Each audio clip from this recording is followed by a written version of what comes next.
My manipulative stepsister managed to get me kicked out of my home during high school.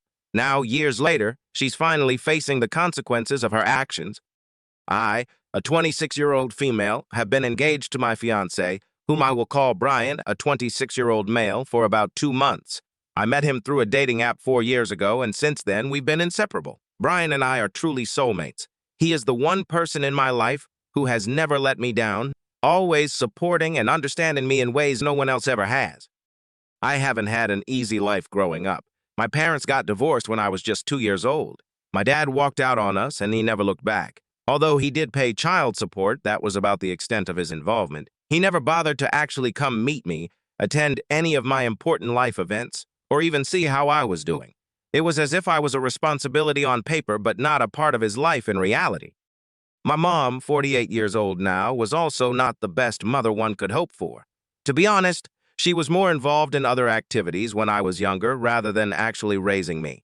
I was practically brought up by nannies or babysitters who filled in the gaps of parental care. My mom was really young when she had me, and her priorities were vastly different. She didn't care much for being a mother and mostly spent her time going out with friends or on dates. She was an out-and-out socialite, constantly attending parties and social gatherings, and didn't have time for me. Even career-wise, she wasn't very serious about her job. She was a freelance artist, which allowed her flexibility and decent income every month, but she didn't have to worry about me because she relied on the child support paychecks to ensure everything was covered. I hate to say it, but I'm pretty sure that if it hadn't been for the child support money, she would have kicked me out a long time ago. She was never particularly attached to me, and I mostly felt like she was waiting for me to grow up so I could leave her alone and she could return to living her life without constraints.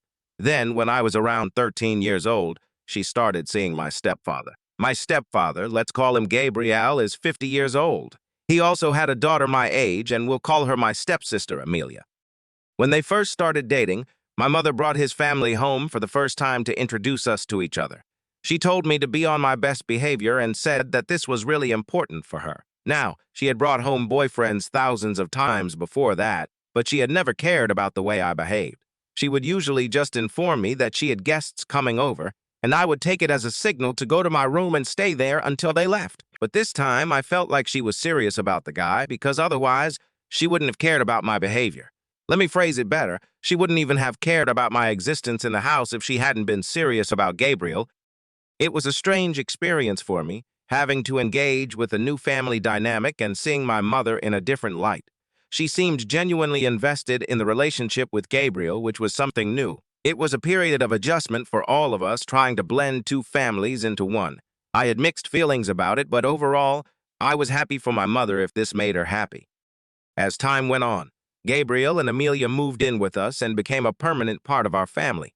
At first, it felt strange having another girl my age living in the same house. We were both accustomed to being the only child, and now we had to share everything. Our space, our belongings, even our parents' attention. Despite the initial awkwardness, surprisingly, Amelia and I got along really well. We quickly bonded over shared interests and experiences, such as our love for reading novels and playing soccer, and became close friends. It wasn't exactly a bad place to have. It was just not as nice as my room. But my mom made a real effort to beautify it and make it habitable. By the time she was done with it, it looked just as nice as any other room in the house. So I didn't even know what the big deal was, but for some reason, that's around the time that Amelia started hating me. It wasn't long before I started considering Amelia as more than just a stepsister. She became someone I could confide in and trust with my secrets. Our late-night chats and spontaneous adventures around the neighborhood became some of the best moments of my teenage years. The first time I met Gabriel and his daughter, they seemed relatively nice, and it was a pleasant first encounter. Little did I know what was about to unfold. After that meeting, Gabriel started visiting more frequently, and soon it felt like they had practically moved in. I didn't mind it at first. It wasn't disrupting my routine, so I had no reason to be concerned as long as they let me continue with my life uninterrupted. For a long period, they were practically living together, with Amelia occasionally staying over. Her mother was still a significant presence in her life, so Amelia would spend half of the month at her mom's place. Initially, they were either decent to me or simply ignored me. Honestly, I was fine with it because I didn't particularly care about any of them. I didn't even have a close bond with my mother, making it difficult to care about people associated with her. All I craved was peace and quiet, and for a while I had that. But then they decided to make it official and moved in permanently. Even then, I wouldn't have been bothered, but my mom informed me that I had to start sharing my room with my stepsister now that they were moving in. I put my foot down and firmly refused because it was my room. It had been my sanctuary all my life, and the only place that brought me peace in that house.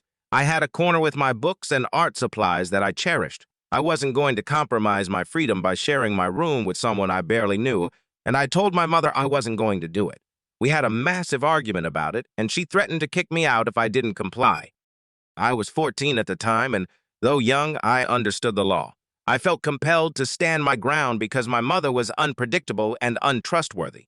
It was common sense, and I knew she couldn't legally kick me out until I was an adult, or she'd face legal consequences. I called her bluff, telling her I knew she couldn't force me out.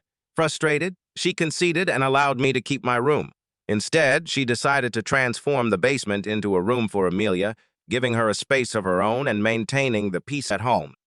It might have had something to do with the fact that the day she moved in with us, my mom gave them the house tour and made it a point to announce to everyone that Amelia had to live in the basement because I was not ready to share my room. My mom's voice was loud enough to carry through the hallway, and every word seemed intentionally crafted to sting. I didn't understand why she would announce something like that, and to this day, I can't think of a reason why she would do it. Maybe she wanted me to feel guilty about it by announcing it in front of Amelia, but all it did was make me feel kind of weird and uncomfortable.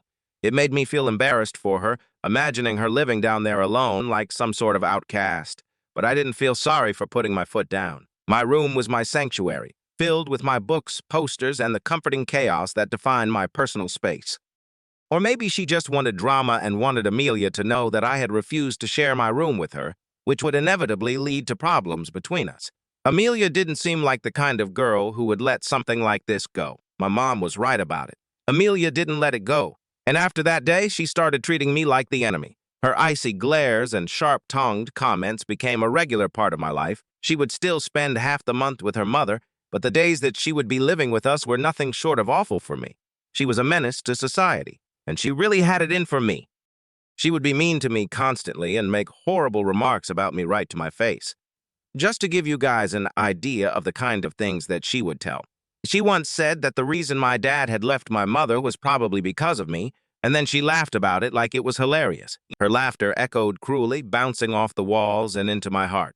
She would make digs at my appearance since I was slightly chubby at the time, poking fun at my weight whenever she could.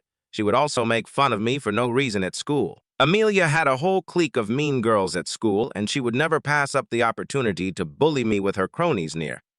They would whisper behind their hands, casting sideway glances that were both obvious and hurtful.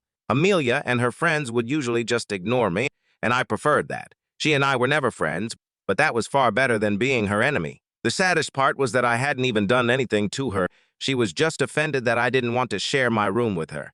It was a really silly reason to hate me so much and try to make my life a nightmare. My room was my safe space, and with a mother like mine, I think nobody can blame me for wanting to have some space of my own. Besides, if any of them had ever put in any effort into actually getting to know me, I might have shared my room with her, but she was a stranger to me, and I didn't feel comfortable giving up my freedom for her. I never complained about it to my mother or Gabriel because they knew about it, and it was pointless to say anything to them. They didn't care about it. I could get bullied all my life, and they would still turn a blind eye to it because I wasn't important to them. My mother was too busy with her own life, and Gabriel, well, he had always been distant, lost in his own world. So I just had to put up with it and let her walk all over me. I would fight back occasionally, snapping back with words that felt like weak shields against her relentless attacks, but I soon learned that all that did was escalate the argument. Our parents would get involved, and I would end up getting grounded because, of course, they hated me. She would always just cry a little and get out of trouble, but I couldn't cry on command like her, and I certainly wasn't that manipulative. Her tears would spill over, glistening on her cheeks, and somehow, they always worked in her favor. So, I would be the one who got reprimanded for my bad behavior and was told that I needed to start treating Amelia like my sister, while she got off scot-free and I had to face the music. It felt incredibly unjust, as if I were living in some twisted reality where the rules were skewed against me. Growing up in such an environment was unbearable, and it filled me with resentment. When I finally got kicked out around my 18th birthday, I was actually more relieved than anything else. It was a bittersweet moment, as the relief of escaping my family's insanity was tinged with the uncertainty of what lay ahead. For years, I had endured the chaos, and it only got worse over time. Amelia continued to be a nightmare to deal with, and our parents never questioned her actions, supporting her. It was a weekend, and I still remember it as if it happened yesterday because it was one of the most traumatic and stressful days of my life. Around that time, we had both just graduated, and she had started hanging out with a larger group of people. She had a friend whose brother was in his last year of college, and she was dating her friend's brother. So she and her friend would hang out with his friends, who all happened to be kind of older than us.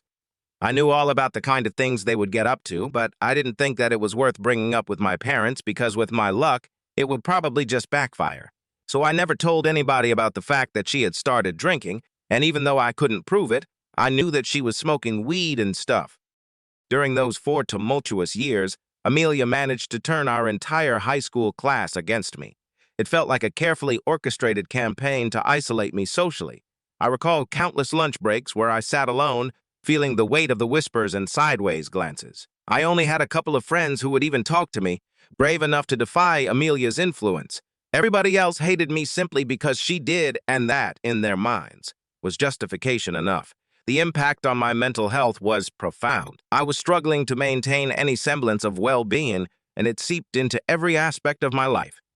I had gained a significant amount of weight due to binge eating, using food as my coping mechanism, and it drastically altered my appearance for the worse. I felt trapped in a body that no longer felt like my own. Additionally, I battled with acne, and my hair was constantly unkempt, reflecting the turmoil within. My academic performance suffered too, as I found it increasingly difficult to focus and keep up with my study. I felt like a walking disaster, perceived as both unattractive and unintelligent by those around me. I literally had nothing going for me, and I was at an all-time low. At home, things were no better because I still had to deal with Amelia and my parents. My mother had become increasingly insufferable, constantly comparing me to Amelia, despite knowing she was the one who had made my life a nightmare. Before my mom got married to Gabriel and they moved in together, things were already difficult, but not to this extent. It was disheartening that my mother didn't care about me, but after her marriage with Gabriel, it felt like I had gone from the frying pan into the fire. My mother's indifference morphed into active disdain, and it felt like I was living with the characters from Mean Girls right at home. It was painfully obvious that Amelia was the daughter my mother had always wanted, while I was the constant disappointment. Life had dealt her the wrong cards, and she got stuck with me instead. Both Amelia and my mother harbored disdain for me, and Gabriel remained indifferent. I had no family to speak of other than my mother, as my grandparents were not in touch with us. My father was a mystery to me, and I didn't know my other set of grandparents either. I felt rootless with nowhere to turn, and asking my friends for help felt awkward and burdensome. So, I had to tough it out and stay with my mom, ensuring at least a roof over my head and food to eat every day until I turned 18. But then, a couple of weeks before my birthday, an incident occurred that led to me being kicked out on that very day, marking the end of one chapter and the uncertain beginning of another. I was never into any of it because, first of all, I never had friends who were cool enough to have access to alcohol and cigarettes, let alone drugs. My circle consisted mostly of fellow bookworms and the occasional video game enthusiast, so illegal substances just weren't on our radar. And secondly, I was already struggling with my weight and grades, which seemed to be a never-ending battle. I didn't need to add alcohol and drugs to the mix. Between trying to keep up with schoolwork and managing my fluctuating self-esteem, I had enough on my plate as it was. But that day was different. I think I must have left my room unlocked before I went for a shower, which was unusual for me as I normally had a compulsive habit of checking the lock twice. The next thing I knew, I heard banging on the bathroom door, echoing sharply against the tile walls. My mother was on the other side, her voice shrill and urgent, demanding that I come out right now. I had to hurriedly put on my clothes, my heart pounding in my chest, so I could find out what she was going on about. When I came out of the shower, water still dripping from my hair, my mother, Gabriel, and Amelia were waiting in my room. All of them had really serious looks on their faces, expressions I'd never seen directed at me before. My mother dramatically brought out a bunch of empty beer bottles from under my bed, and even more incriminating than that, there was a huge plastic bag containing, I don't even know how many grams of weed in it. Now, I knew that it didn't belong to me, and so did Amelia, but my parents didn't know that. I guess somehow she had planted it in my room when I was not there and then told my mom about it, weaving an elaborate tale that painted me as the villain. They started freaking out at me, screaming about what a horrible person I was, their faces contorted with anger and disappointment. My mother didn't just scream at me about the alcohol and the drugs, but also started going off on me about how I was a total disappointment to them, as if all of their frustrations had come to a head at that moment. She complained about me eating all the food, pointing out every empty snack wrapper she found in the trash. She said that I was a waste, and she was sure that I was not even going to become anything worthy in the future, that I would just continue to live with them and waste their money with nothing to show for it. I tried to tell her several times, my voice shaky and pleading, that none of it belonged to me and that I didn't even know how it ended up in my room, but she didn't buy it. She lost it when I suggested that maybe Amelia had placed it in my room to get me in trouble, accusing me of trying to deflect blame. She started screaming at me about how I was always jealous of her, of Amelia, and would never be as good as her at anything, which is why I was apparently stooping so low to shift the blame. I was crying like crazy by that point, tears streaming down my face, but even then, she didn't seem to care and continued to yell at me. After what felt like an eternity, she stopped screaming and said that I had to go. I didn't know what she was talking about, and through my tears, I asked her where I was supposed to go. She told me that she didn't care where I went, but she just wanted me out of the house because she was done dealing with me. When I said that I wasn't going to go anywhere, she threatened to call the cops on me, since I was almost 18 anyway, and they were going to take the drug charges very seriously. She said that she didn't want an addict living with her, using all her money and resources, and that I had to look out for myself now because she was done playing happy family with someone who didn't even deserve it. I felt utterly alone, my world crashing down around me, unsure of what my next steps would be. I kept begging her not to kick me out because even though I wanted to leave, I knew that I had nowhere to go and didn't have enough money of my own to sustain myself. But my mother simply didn't care about my predicament, and she told me in a firm voice that if I didn't clear out within that day, then she really would call the police and report me to them herself. I was stunned that she was capable of being so heartless, and even more so that neither Gabriel nor Amelia, my siblings, had any complaints about this decision. They were literally just going about their day as if nothing significant was happening in the family. After a considerable amount of crying and begging, I eventually started packing my belongings, feeling a deep sense of despair. Between getting arrested for possessing drugs and living on the streets, I would gladly choose the latter, despite the uncertainty and fear it entailed. I was done packing by the evening, and when I left the house, nobody said goodbye to me, and I never turned around either. I went to the nearby park and sat on the bench there for a couple of hours, trying to process everything that had happened, but then it started getting really cold as the night wore on, so I decided to head over to a friend's place to spend the night there, hoping that they would allow me to stay. I went to my best friend's place, Isabella, and asked her if I could stay with her for a couple of days until I figured things out. She already knew how my parents were, and I didn't have to explain much to her. I told her the events of that day, and she was scandalized by the cruelty. She told me that her parents could help me if I would just let them. I had always told her never to tell anybody about the way my parents treated me, including her parents, because I didn't even know if people would believe me or understand the depth of my situation. I guess I felt weird and vulnerable sharing these personal details of my life with others, but that day, she insisted and practically forced me to tell everything to her parents. They were just as horrified as Isabella had been, expressing their shock and disapproval of my parents' actions. They got on a call with my mother and tried to speak to her, hoping to reason with her, but it didn't help at all, and she was quite rude to them, dismissing their concerns outright. So they realized that talking to her wouldn't make the situation any better and might even exacerbate it. Then they did something that I don't think I can ever thank them enough for. With kindness and generosity, they told me that I could live with them for as long as I needed to and that they would support me in any way they could. They were well off financially, so money was not a problem, and Isabella loved me dearly. So she was more than ready to share a room with me, making sure I felt welcomed and comfortable. I spent the next couple of years living with them, immersing myself in a nurturing environment and attending community college because that's the only place I got accepted due to my bad grades from high school. I started working part-time jobs and diligently saving money to eventually find a place of my own. However, Isabella's parents made sure that I never felt pressured to move out of their house and went out of their way to make me as comfortable as they could, treating me like family. Then, about 3 years ago, after persistent effort and saving diligently, I had finally saved enough to move out. I was incredibly proud of myself for achieving this independence, and at the same time, I was extremely grateful to Isabella and her parents for their unwavering support and kindness. I truly couldn't have done it without their help and care, and I carry their generosity with me as a constant reminder of the goodness that exists in the world. Even on the day that I moved out, they were the ones who helped me settle into my new place and told me that I was welcome back anytime I wanted to visit them or even live with them. That was the turning point of my life. I had lost a lot of weight by then, and my health was much better, both physically and mentally. I felt better, and I looked it as well.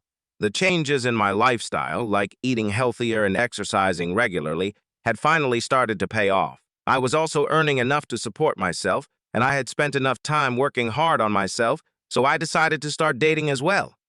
My ultimate goal was to find someone to share my life with, as I eventually wanted to get married, and I knew it was time to start looking. Now, in the past couple of years, I have been doing my best not to think about my old life because I only wanted to move on. So I hadn't followed anybody from my family online, and I had also told my friends never to tell me any news about them. So I never knew that Amelia was married now and had been for a few years. But when I found out that her husband was actually dealing with us, Brian and I decided that we would cancel our contract. It was costing us a lot anyway, and more importantly, I don't think I could ever have anything to do with that woman again, not even in a business capacity. I met a couple of guys before Brian, but it always fizzled out before it could really get somewhere. These relationships were fun while they lasted, but they lacked the depth and connection I was truly looking for. After I met Brian, I finally understood why. Because Brian and I were meant to be together, and all the other guys that I met before him were just meant to be fun, but nothing more than that. When I started dating Brian, I didn't know that he was rich or that he was the heir to his dad's company. I just really liked him because he was funny, cute, and seemed to really like me too. We had an instant connection filled with laughter and shared interests, which was refreshing and exciting. After dating for a couple of months, he opened up about his family, revealing that they owned a chain of restaurants, a family legacy he was set to inherit in a few years when his father retired. Now, a lot of people might think that knowing how rich he was might have changed things for me and stuff like that, but honestly, I still saw him as the same person I had known from the beginning. That knowledge didn't change anything for me, and I loved him just as much as I had before. Money never played a role in our relationship, and I appreciated him for who he truly was. We moved in together after about a year of dating, and he had introduced me to his family a couple of months before that. Everybody in his family really liked me, and we all got along well. His parents, siblings, and even extended family welcomed me warmly, making me feel like a real part of their loving family. Everything was just perfect. So recently, when he asked me if I wanted to marry him, the answer came to me quite easily. We've been engaged for 2 months now, planning our future together and dreaming of the beautiful life ahead. But then about 2 weeks ago, I received an email from Amelia. Now, we haven't spoken in almost 8 years, and I haven't heard from my family ever since I got kicked out. I didn't know why she would reach out to me now, especially to make amends. I thought enough time had passed, and neither of us cared enough to even try and fix the situation anymore. So when I read that email and realized she was reaching out to apologize for everything that had happened in the past and acknowledged that she had been a total nightmare, I was really confused. She actually admitted to planting everything in my room because she wanted me to get kicked out since she just hated me for no reason. Her message left me bewildered and skeptical, as her sudden confession seemed to come out of nowhere after so many years. I had no idea why she would be confessing all of that so many years later, and I knew that there was something off about this whole thing. The timing was also suspicious because I had just gotten engaged, and I knew that she must have known about it because I had posted about it on social media. We did go to the same high school, so some people must have told her about it. Everything seemed very suspicious, so I decided to do some digging. In doing so, I found out that the guy Amelia was married to happened to be the owner of the business that supplies plastic containers and stuff for takeaway orders to Brian's restaurants. It was quite easy for me. All I had to do was make a fake profile and stalk her, and from there I went on to her husband's page. He mentioned all about his work in his bio, so that was a relatively straightforward process. I already knew a lot about Brian's business because we had plans to run it together once his dad retired, so I was learning the ropes already. When I noticed that this was the guy he was dealing with, I instantly told Brian about it. It was critical for him to know about this potential conflict of interest and how it might affect the business, especially considering the unexpected reappearance of Amelia in my life. We talked about the possible motivations behind her sudden outreach and decided to approach the situation with caution, mindful of both our relationship and the business. Brian also mentioned to me that the quality of the products supplied by her husband had significantly declined from when they first started working together.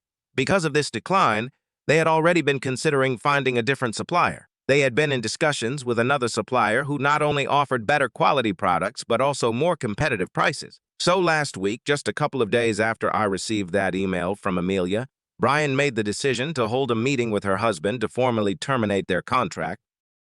Update 1. Hey, so let me just fill you guys in quickly. First, we were able to win the defamation lawsuit. It wasn't even that hard because my father-in-law's lawyers are total sharks and they ended her and her husband. So yeah, maybe they'll focus more on their business now and actually live up to their clients' expectations. They had to pay out for whatever they said and we were able to reach a settlement, so that's over now. We can finally focus all our energy on planning our wedding.